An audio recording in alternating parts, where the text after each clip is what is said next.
Hello everyone, welcome to Succeed IAS. My name is Amit Dubey and let's start with the daily current affairs for geography optionals.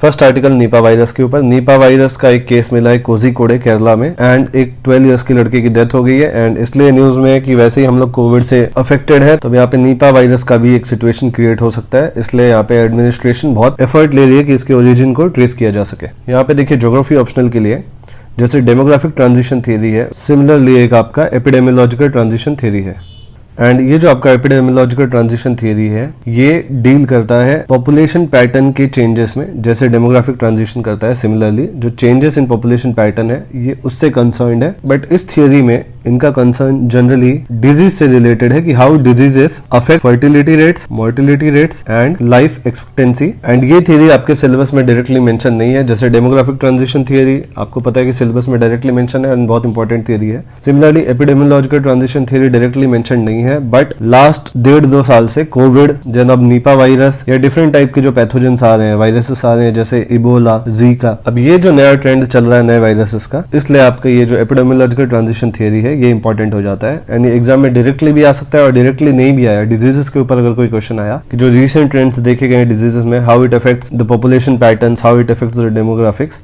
तो आपको यहाँ पे epidemiological transition theory जरूर लिखना है। अब epidemiological transition जो थियरी जो है ये अब्दुल ओमरान ने 1971 में फर्स्ट टाइम पब्लिश किया था एंड फिर 1998 में बेरेट इस थियरी में कुछ नए स्टेजेस ऐड किए। अब्दुल ओमरान ने जो ओरिजिनल थियरी दी थी उसमें 3 स्टेजेस थे similar to demographic transition theory, लेकिन बाद में बेरेट ने 1998 में 2 और स्टेजेस ऐड किए हैं, तो टोटल अब ये थियरी में है 5 स्टेजेस। तो आपका एपिडेमियोलॉजिकल ट्रांजिशन थियरी क्या बोलता है कि इनिशियली प्री एग्रीकल्चरल एज में जब एग्रीकल्चर रेवोल्यूशन नहीं हुआ था उस टाइम पे बर्थ रेट हाई थी एंड डेथ रेट हाई थी, similar to demographic transition theory. But क्योंकि ये थ्योरी डिसीजेस से रिलेटेड है तो इस टाइम पे इनका रीजन ये था कि because of high prevalence of pandemics due to infectious diseases and famines, इन रीजंस की वजह से डेथ रेट हाई थी। इनका बोलना था कि जो इन्फेक्शियस डिजीज थे ये बहुत प्रिवलेंट था उस टाइम पे एंड हमने हिस्ट्री बुक्स में भी पढ़े हैं कि पहले के टाइम पे जैसे कॉलेरा, प्लेग, इनके वजह से पूरे गाँव के गाँव डिस्ट्रॉय हो जाते थे। तो फर्स्ट स्टेज जो है इसमें आपका high prevalence of pandemics and famines and इस स्टेज को उन्होंने नाम दिया है the age of pestilence and famines. Second stage में अब्दुल उमरान का ये बोलना था कि यहाँ पे बर्थ रेट तो हाई है पर डेथ रेट अब डिक्रीज हो रहा है। क्यों? Because of the age of receding pandemics. Age of receding pandemics means जो पेंडेमिक्स का इंटेंसिटी था एंड फ्रीक्वेंसी अब उसमें कमी आने लग गई थी एंड ये आफ्टर एग्रीकल्चर रेवोल्यूशन की बात है एंड यहाँ पे थोड़ा पॉपुलेशन जो है वो इंक्रीज होने लगा था एंड लाइफ एक्सपेक्टेंसी भी यहाँ पे बढ़ने लगी थी। जैसे लाइफ एक्सपेक्टेंसी इन्होंने बोला कि सेकंड स्टेज में अराउंड 30 to 50 हो गई थी एंड फर्स्ट स्टेज में जो इन्होंने लाइफ एक्सपेक्टेंसी दिया था वो था around 20 to 40 years and second stage में ये 30 to 50 हो गया।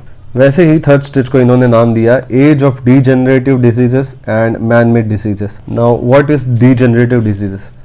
यहाँ पे इन्होंने बोला कि अब पैंडेमिक्स तो रिसीड हो गए पर अब लोगों के लाइफस्टाइल के वजह से एंड मेडिकल साइंसेस बहुत तरक्की करने की वजह से पैंडेमिक्स और इन्फेक्शियस डिजीज तो कंट्रोल हो गए हैं, but lifestyle, culture and in सब की वजह से cardiovascular diseases, cancer, substance abuse and इनको इन्होंने बोला है क्रॉनिक डिजीजेस एंड इस स्टेज में जो मोर्टिलिटी रेट है it is because of this factors. But scientific progress and medical sciences के प्रोग्रेस की वजह से लाइफ एक्सपेक्टेंसी अब इंक्रीज हो गई है, that is more than 50 years. तो यहाँ तक तो हम सब रिलेट कर सकते हैं एंड ये 3 स्टेजेस इन्होंने दिया था अब्दुल उमरान ने।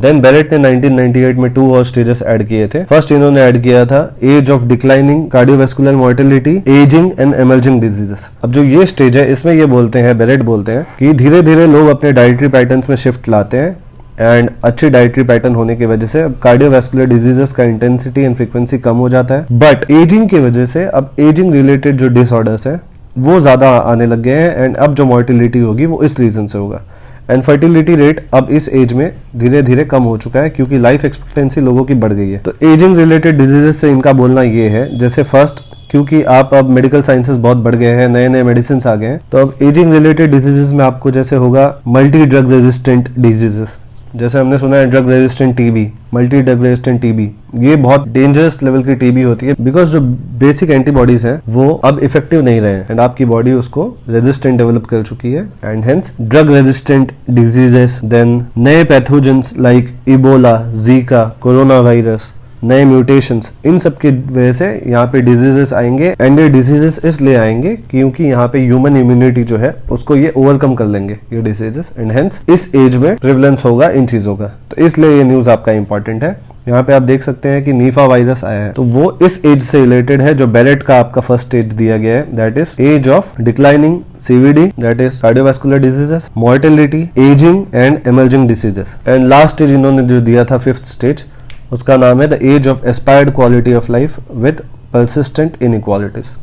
तो ये इस थियरी का जिस्ट है एंड ये थियरी आपके इस साल सिलेबस के लिए इंपॉर्टेंट हो जाती है क्योंकि हम देख ही रहे हैं इस बार कि वायरसेस की वजह से लास्ट 1.5-2 साल से बहुत ज्यादा न्यूज में रहे हैं। तो अब देख लेते हैं नेक्स्ट आर्टिकल में ये डेटा पॉइंट दिया है हिंदू में। आज डेटा पॉइंट में कुछ खास नहीं है, बस डेटा है बहुत सारा, आपको बस ये डेटा एक बार देख लेना है, इसलिए मैंने आपको दिया है, रेफर कर लो इसको एक बार। अभी बहुत ज्यादा जीडीपी इंडिया की बढ़ी है, that is by 20%, 23% I guess. तो ये हुआ कि इतना लो बेस है इसलिए जीडीपी इतना हाई लग रहा है। एंड लो बेस का मतलब क्या हुआ, अगर आपने इकोनॉमिक्स में बेस इफेक्ट थियरी पढ़ी है तो आपको पता होगा बेस इफेक्ट में क्या होता है। जब आप पिछले क्वार्टर से रिलेट करते हैं रिजल्ट्स को एंड उस पर्टिकुलर क्वार्टर में अगर ग्रोथ है वो बहुत कम है, जैसे मान लीजिए माइनस में थी शायद जीडीपी उस टाइम हमारी -8 या -10%, अब अगले क्वार्टर में एक साल बाद अगर आपकी 1% से भी जीडीपी ग्रो करेगी तो एक्चुअली में कितना ग्रो हुआ है आपका 8%, ये प्लस 1%, 9% जीडीपी ग्रोथ दिखेगा। तो ये होता है आपका बेस इफेक्ट। तो यहाँ पे वही बोला गया है कि high GDP on low base, क्योंकि पिछले साल का बेस ही बहुत लो था, नेगेटिव में था, इसलिए थोड़ा भी इंक्रीज हुआ है तो हम लोग को लग रहा है 23% से जीडीपी इंक्रीज हुआ है। तो इसमें कुछ खास है नहीं, बस इन जनरल आप इन सब डेटास को एक बार देख लो एंड अपने रेफरेंस के लिए जो इंपॉर्टेंट है उनको नोट्स में ऐड कर लो। नेक्स्ट आर्टिकल अगेन आपका पेपर 2 में जो इंडियन ज्योग्राफी का टॉपिक है that is regional consciousness and interstate issues, उससे रिलेटेड है। यहाँ पे only locals in Ladakh to get residence certificates. यहाँ पे एक्चुअली लद्दाख के 2 पॉलिटिकल ग्रुप्स ने ये डिमांड किया है कि आर्टिकल 370 जैसे उनको स्पेशल स्टेटस दिया जाए एंड जो रेसिडेंस सर्टिफिकेट्स हैं वो सिर्फ लोकल्स तक ही लिमिटेड है। तो वापस ये आपका रीजनल कॉन्शियसनेस का टॉपिक क्यों हो गया, बिकॉज मैंने आपको बताया था जैसे नॉर्थ ईस्ट रीजन है वहां पे एक अलग टाइप की टोपोग्राफी है, हाई डाइवर्सिटी है। एंड मैंने आपको बताया था कि जो एनवायरमेंटलिस्ट डिटर्मिनिज्म की जो प्रोमोटर हैं that is Ellen Churchill Semple, उनका फील्ड स्टडी, तो वही फील्ड स्टडी के हिसाब से आपका यहाँ पे भी वो इम्प्लीमेंट होता है कि जो कश्मीर रीजन है, देखिए ये आपका है सियाचिन ग्लेशियर, ये आपका है पाकिस्तान ऑक्यूपाइड कश्मीर, ये आपका है एक्साइचिन एंड ये आपका है लद्दाख, ये LOC, ये LAC। तो यहाँ पे जैसे हमने देखा है कि Karakoram, Ladakh, Zanskar, greater Himalaya, in mountain ranges के वजह से यहाँ पे भी मैंने आपको बताया है कि जैसे अलग अलग माउंटेन रेंजेस के वजह से वहाँ के वैली में एक डिफरेंट टाइप के कल्चर्स क्रिएट होते हैं। जो लद्दाख का जो कल्चर है वो थोड़ा ये तिब्बतन रीजन के कल्चर से मैच होता है, that is Tibet autonomous region से। जबकि जो कश्मीरी कल्चर है, ये आपका कश्मीर है, वो टोटली डिफरेंट है। एंड यहाँ आप नीचे आएंगे तो पंजाब का वापस टोटली डिफरेंट है। तो ये जो टोपोग्राफी की वजह से डिफरेंसेस आते हैं, इसके वजह से रीजनल कॉन्शियसनेस डेवलप होता है। तो हेंस ये आपके पेपर 2 के लिए इंपॉर्टेंट हो जाता है कि how diversity in topography leads to regional consciousness. तो आज के आर्टिकल्स में बस इतना ही। अगर आपको ये PDF रेफर करना है तो मैं टेलीग्राम चैनल पे शेयर कर दूंगा, that is succeed IAS official. And that's it for the day. Goodbye. Take care.